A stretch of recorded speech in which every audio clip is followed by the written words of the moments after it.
Welcome back to Oathbound Gaming. Today, we're taking a look at a game called Mongrels. During this video, we're going to take a look at the settings, the gameplay, we're going to talk a little bit about the features that the game has, and at the end, we're going to do our pros, cons, and final thoughts. So stay tuned for that. So we're going to get started with the settings, as we like to do here. So I got to tell you right off the bat, I was super impressed by the settings that this game has. Let me show you. So this is the audio settings. Pretty simple stuff, right? But it's got some nice touch, like play in the background, you know, mute application.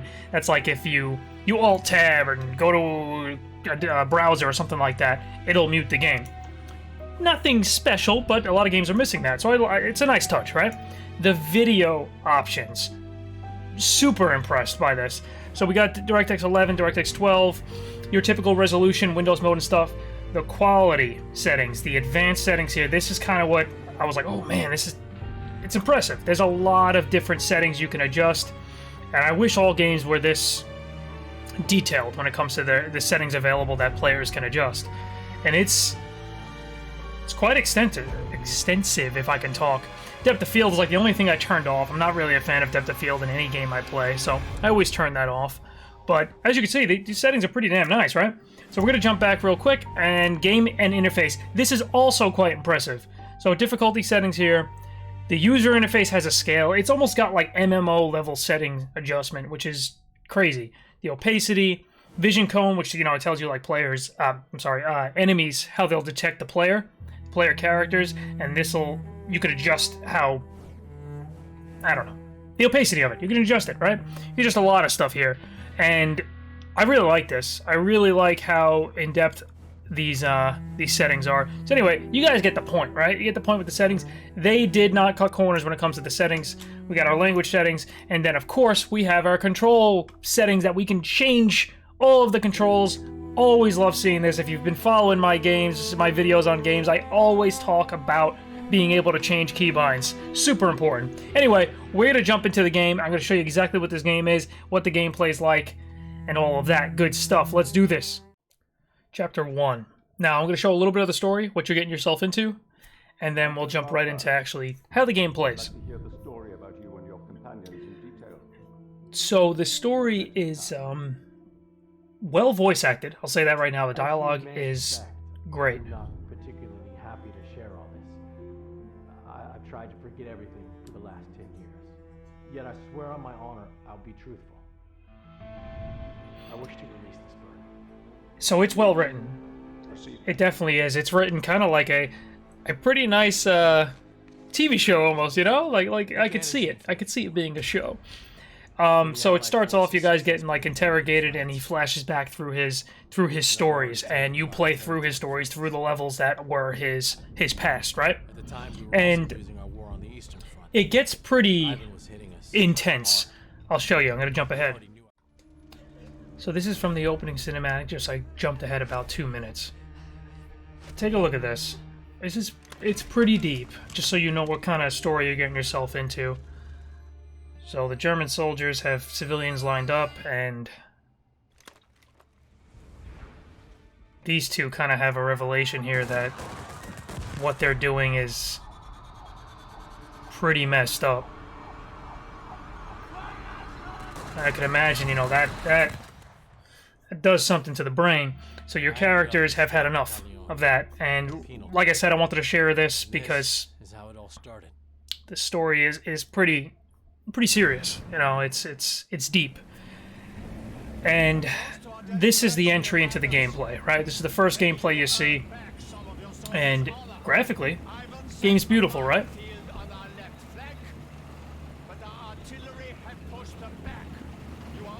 So the first level is like your tutorial. It's going to teach you how to play the game. And there definitely is a bit of a learning curve with this game. Like, don't expect to be performing the actions perfectly as you first start. Like, it takes a little bit of practice. It can be a little clunky, a little finicky, but the tutorial is very detailed, and they do a great job really teaching you how to play through the game during the tutorial levels. So, we're going to get control of our characters right here. Their convoy gets messed up. and the two dudes from the cinematic who has had they've had enough, right? They want to get the hell out of here. They don't agree with what their forces are doing, and they are sick of being a part of this. So you got to help them get the hell out of there, right? So we can right click and drag and select our units, and we're gonna left click. I'm sorry, not double click. Left click, and they'll be able to move. So the tutorial is teaching you the basic controls as any like RTS. We're gonna hit space. They're gonna stand up, and obviously they're gonna move a lot faster. Now the game is heavy on stealth mechanics as well, and we'll get to that part. I'll make sure I show you guys how that's gonna work.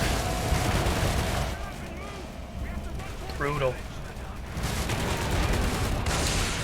So they're gonna sprint, make it through this visually impressive scene. It looks pretty damn good.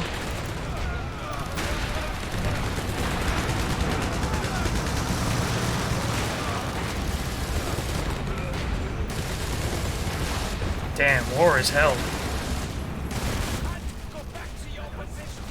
So this officer is trying to send them back, telling them to get back over there. So I'm gonna select this dude here. I don't know if it's pronounced Ewald, but I'm gonna knock this dude out.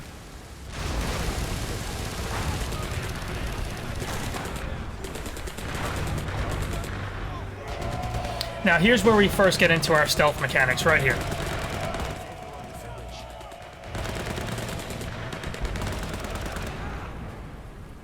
See that motorcycle? Let's get it and get the fuck out of here. Wait. That voice actor, man. That's Geralt, baby. That's Geralt of Rivia. Alright, so I jumped ahead just a little bit so we can get into the gameplay of the stealth mechanics. So you'll see there's enemies here, and they're trying to teach us in the tutorial how to view the enemy's view, right? How to take a look at how the enemy's viewing the battlefield, what they're seeing, and what we have to avoid, right? We don't want to walk into that. Now, one thing I want to talk about real quick is one thing that disappoints me just a little bit, takes a little bit getting used to, is we cannot change the keybinds for selecting characters and then like completing actions, right? So it's the left click is not just hero movement, so I'm left clicking here to move them. Me, when I'm playing an RTS, I'm used to right click being the action, you know, right click to move, right click to attack. I'm used to that. But, and the reason I'm bringing this up here is because I'm going to show you something. So we just picked up the moonshine, right? We're going to throw that bottle of moonshine. You're going to see, I'm going to select number 4 here, right? Now I have to left click. My brain keeps telling me to right click, and I keep making this mistake, but it takes some getting used to, I guess, from playing different kinds of RTSs. So I'm going to hit number 1 here to attack, and I have to make sure to left click, because I have right clicked before and just like sat there, did nothing, and failed, you know, while getting caught. So this guy's down. I'm going to pick up the bottle of moonshine again, and I'm going to move this guy's body just a bit, and I'm going to try to place him here on purpose. I want this enemy to see him. So I'm going to throw this bottle of moonshine, and I'm hoping this enemy sees his body so he can be like, whoa, what's that? I'm hoping that's close enough. Let's see. Kill him. Okay, this guy's not looking. I can get him. I don't actually need him to see the body. Boom, snapped his neck. Now, we're going to move. I'm going to use Doug Cockle's character. That's the voice actor of Geralt, if you haven't known. Really, this dude's in so many games right now. You gotta look it up. Look at his IMDb. Great voice actor. Okay, so we got 2 more enemies to kill. How are we gonna do this? They kind of leave it up to us. So I could try to kill this character by going, well, this enemy, by going around this view. But this dude's definitely gonna look and see. So we're gonna use the bottle again. We're gonna use the moonshine. See if... Nope, no luck. See if this happens to pull him in. He still didn't hear it. Oh. I got caught like an idiot. So now, we can use 2 of our characters here. It's probably going to get me killed, but... There we go. No! Snapping everyone's neck. So I'm definitely going to fail that. Got that guy too. Alright, so that's a good example of what happens when you mess up.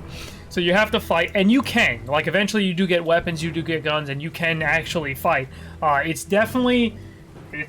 Better if you know, go stealthy, right? But you can definitely do, you can definitely go shooty boy if you want. You want to blow everyone up, go for it. So this guy I'm going to move up on and just knock him the hell out, which apparently counts as a kill.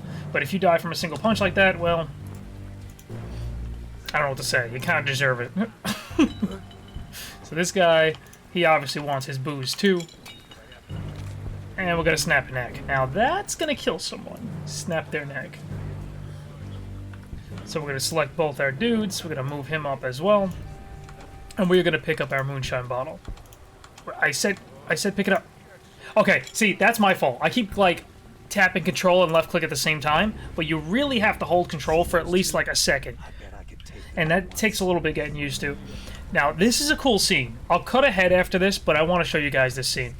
Now, we're going to move up as if we're going to kill these guys. And the tutorial's like, whoa, there's a third dude. I can take him down. Best of luck then. So each character has like a very particular set of skills. Skills that'll make them a nightmare for people like these dudes. So this guy can climb. Manfred is his name. He can climb up and get behind enemies. And I know right behind, my webcam's kind of hiding it, but right behind my webcam there's the two characters. And I'm going to move just a little bit. You can see Manfred and Awold? Awold, I guess his name is. So Awold's the dude on the ground right now, the guy who's been throwing the booze, right? So Manfred can climb, took care of that guy. Now we're going to brawl here. His skill's called Brawl. And if he's got a bottle of moonshine, he can take two dudes out at once. Ooh. A bottle in one dude's face, and then he just not give the dude out. Alright, so now this unlocks rotating. It'll tell you, hey, you can rotate your camera, which is cool. You could hold Alt to do it if you want, or you can use Q and E for like a set rotation amount. Shortly into the tutorial, you're going to unlock planning mode. So if I hit tab here, it's going to like pause the game, right? Now I can use this planning mode to input actions. So I'm going to have Awold, I'm going to have him attack this dude here. Let me rotate the camera just a little bit, and I'm going to have Manfred attack this dude, right? Now if I click here, it's going to execute that plan. Say, go. And they're both going to work together, because teamwork makes the dream work, baby. There we go. We got two units down at the same time, rather than just killing one at a time, the other guy turning and going, oh! You know, and shooting the other character. We don't want that. So we're going to get into our civilian clothes here, and I'm going to show you guys exactly how it's going to plan out when we get some guns. Alright, finally, time for some guns. Let's do it. So guys, I've been keeping a secret. I've been saving this for the end. Combat mode. So if I hit C, I can now move with WASD. And I can left click to shoot. How awesome is that? I was blown away by this. I did not expect this game to have this, and I love it. I thought it was the coolest addition. I'm probably gonna get killed here. Stop shooting at my dude. And the game has co-op. So that means you can control both characters at once with a friend and shoot down enemies. That's it. They're done. We win. End of the level. How awesome is that combat mode? Look at that. WASD. Bam. Shoot wherever you want. I love it. Super impressed by this. It's probably one of my... It's my favorite thing. I'm gonna be clear. I'm gonna be real. It's my favorite thing about the game. This is so damn cool. Anyway, moving on. I could talk about this all day. Let's go. So what else has the game got? What else has it got in there? Well, I'm gonna show you that. If you're into achievements and challenges and such, you will have that to work towards as well. After you complete a level, you can play it on challenge difficulty, and you'll see if I have it on any difficulty other than challenge, these will be hidden. But on challenge difficulty, we can go after challenges, and you can bet there are achievements associated with these challenges. Complete the mission without firing a shot, complete the mission without skills, complete the mission within the time limit. Whole ton of challenges, and they differ based on the level that you're doing the challenges on. Now, if I hop back one, I also wanted to show you guys the extras, because these are actually pretty interesting. Now, they have the character backstories. There's more characters than just the two we saw, and apparently this guy's name is Awold. That's how you pronounce his name. I am so bad with these names, but Awold. So I like to know how to pronounce them correctly, especially when I'm doing videos on them, right? One thing I actually really liked is there's collectibles to find in the levels. You'll find like collectibles and then you can come back and look at them. But the war diaries I thought was very interesting. Now, you'll unlock these as you play through the game, and they're like historical accurate documentary clips built into the game. Now, I'm not a history buff, which World War II is often it's kind of cool because unimaginable scale. I can learn a little bit more about the history of the war, right? In the air, on the water, Battle of Monte Cassino. That's pretty cool. I thought that was pretty surprising to find built into the game, and you could watch it. I watched the whole first one. It was educational. I learned a lot about it. Plus, I like the war stuff. I like my guns and stuff. What guy doesn't, right? What guy doesn't like shooting games and all that stuff? But anyway, I wanted to show you guys that as well before we jumped into our final portion of the video, our pros, cons, and final thoughts. Let's do this. The pros, cons, and final thoughts for War Mongrels. The combat mode. I put this way at the top there because it is awesome. It is so cool. I really didn't expect it. It really took me by surprise that there would be like a WASD movement mode with like aiming, like pure aiming. You are aiming. It really kind of like blew my mind a little bit. I was like, whoa, it's just such a cool like RTS action hybrid type of game, and it just took me by surprise, and I think they did an excellent job with this one. The story, it is pretty damn good. I gotta be real with you guys, it can be a little dark, it's got some serious elements in it, you know, it's got stuff based on actual, like, historic atrocities, let's call them, right? Like, horrible events, horrible things that happened, and the game tells a story that revolves around that. It's good, though. It is really good. And what I was saying is, like, that, along with the voice acting, top-notch. And the writing is extremely good. And if they took this and made, like, an actual TV show out of it or something, I would watch it. Like, this is... It feels like it could be based off a show. Like, I don't know, like Netflix would pick this up or something. Be like, let's make a War Mongrels TV show. I could see that happening. It's pretty damn good. The settings, they are extremely comprehensive. I showed you guys that, right? The video settings, the controls, even the audio settings, the gameplay settings, like the opacity of things, and it's just, I was kind of blown away by how much effort they put into the customization of the game. The game runs really well. I tested it even on a lower end system, like the 10 series cards. No offense to you guys still rocking 10 series cards. They are good. They are good cards. Like a 1060 Ti, there's plenty of guild members in my MMO guild that are still running old cards that just, they're kicking, man. They're still throwing some good frames in some of the newer games, so hold out for this GPU shortage to hopefully blow over by next year or maybe the year after. Ugh. Hope we're not waiting until 2023. Challenges. They provide a ton of replayability, and they are challenging. They're called challenges for a reason, because you have to do them on the challenge difficulty, which is tough. But it feels good. It feels very rewarding, and I highly recommend that everyone take a shot at that. If you play War Mongrels, which I recommend the game, you should definitely try the challenge mode. It is really good. Very thorough and well-paced tutorial. The tutorial was very descriptive, and you need it for a game like this that is it's a little harder to play than some other games, you know? It's a little tougher to get the hang of it. So they do a good job, though. They do a good job in the tutorial. Cons. I really wish there was an option to rebind left and right click, or just like a checkbox that say like reverse left, you know, reverse click, something like that. But I gotta be real, it bothers the hell out of me. It really does. I'm so used to playing RTSs where it's like left click to drag, you select your units, then you right click to move, like Warcraft 3, Age of Empires, stuff like that. So my body keeps telling me, hey, right click to do the action, but it's left click in this game, and it's a little odd. I really wish there was a way to rebind it.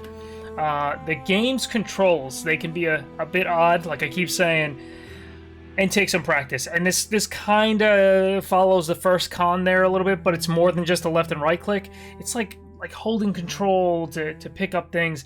It's a little strange, but it kind of, I don't know. It'll grow on you. I'll tell you that with practice, it'll grow on you. You'll be making mistakes in the first level, like, oh damn it, I didn't mean to do that. I didn't mean to go over here, or I didn't mean to deselect these characters, and you'll be making mistakes, but you will get the hang of it. I certainly have. It definitely took a little bit of practice, a little bit of time. And then my last con is, it kind of falls under the controls thing again. Was a little weird. So when you pick up a body, I showed you guys you can move bodies. If you right click to tell the character, hey, move to this location, it will immediately drop the body. Now again, right click is not to move, right? Left click is to move, but right click is to drop a body. So when you tell the character to move to a location to drop a body, it won't do it. It will only move to a location, then you gotta go back to that character and tell it, and right click to have it drop. And you can't tell it to drop a body in a specific location. So you gotta get to that location first, then tell it to drop the body. And it might seem like a minor thing, and it kinda is. It's why it's last on the con list. But I felt it was kind of annoying in a way, because I'd be doing something with one character while trying to get this character to drop a body in another place. So I'd have to move him, swap to my other character, do something on him, then swap back to that guy, initiate the drop, and then go back to him and tell him to move elsewhere. It was a little annoying in some levels. And moving the bodies becomes increasingly important on further levels. Final thoughts. War Mongrels is a fantastic take on an RTS action hybrid game. Oh, and let's not forget the co-op. I know I didn't show that, but yes, the game's got 2-player co-op. With a well-written story, top-quality voice acting, challenging as hell content, and a fair amount of replayability, this game is damn good. I'll say that you must be a fan of RTS games, as most of the time you will be in this mode. The game shines in co-op, and I would highly recommend picking this up as 2 players. It is, dare I say, better in co-op than single player. So if you have a buddy that you like to play games with and you're looking for something else to do, like, oh, what do you guys want to play, or what do you want to do tonight, man, check War Mongrels out. It provides a great 2-player co-op experience. Highly recommended. So guys, thank you very much for watching. I hope you enjoyed this video. Throw me a like, throw me a sub if you like this content, and I will catch you guys in the next video. Skid